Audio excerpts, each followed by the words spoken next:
At the end of each school day, we had to get in line at the back door and wait until the final bell rang.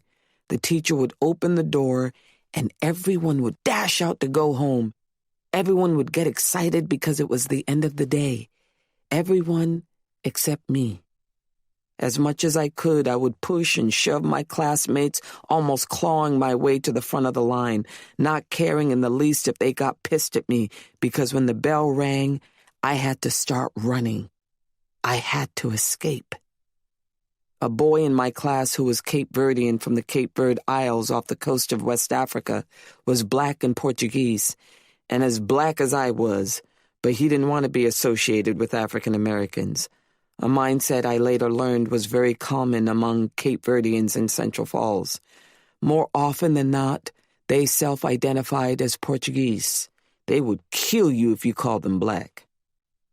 So my Portuguese classmate and 8 or 9 white boys in my class made it their daily end-of-school ritual to chase me like dogs hunting prey.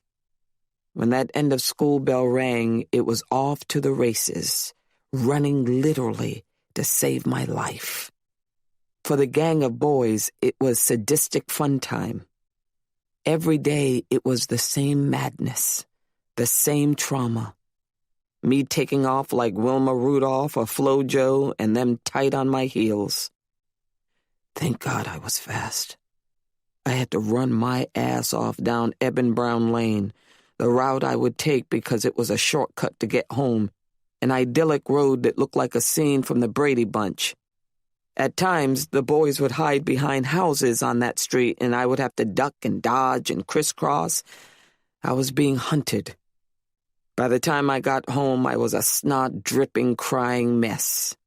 Every day. Who I was offended them. The memory burrowed itself inside me and metastasized. It didn't help that I was running back to a home where there was no protection. A home that seemed to cement all the horrific things those boys said about me. At the age of 28, I woke up to the burning fact that my journey and everything I was doing with my life was about healing that 8-year-old girl. That little third grader Viola, who I always felt was left defeated, lying prostrate on the ground. I wanted to go back and scream to the 8-year-old me, "Stop running!" I wanted to heal her damage, her isolation. That is, until a therapist a few years ago asked me, "Why are you trying to heal her? I think she was pretty tough. She survived." It hit me like a ton of bricks. I was speechless. What? No poor little chocolate girl from Central Falls? She's a survivor? He leaned forward as if to tell me the biggest secret, or to solve the biggest obstacle of my existence. "Can you hug her? Can you let her hug you?" he asked. "Can you let her be excited about the 53-year-old she is going to become? Can you allow her to squeal with delight at that?" I sat there with my arms crossed. No way. I'm the one who made it out. I have the authority. I looked over at the empty space next to me on the couch and saw my younger self so clearly. She sat there waiting to be embraced, to be acknowledged, to be let in. He leaned toward me, staring at me tough, stout, insistent, and said, "It's the 53-year-old that needs some help." Silence is all I could muster by way of response.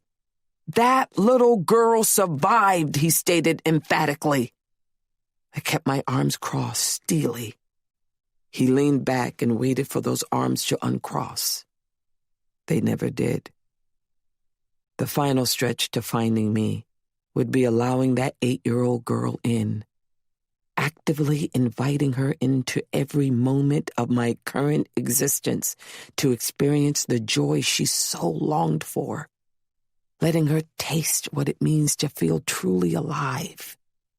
The destination is finding a home for her, a place of peace, where the past does not envelop the Viola of now, where I have ownership of my story,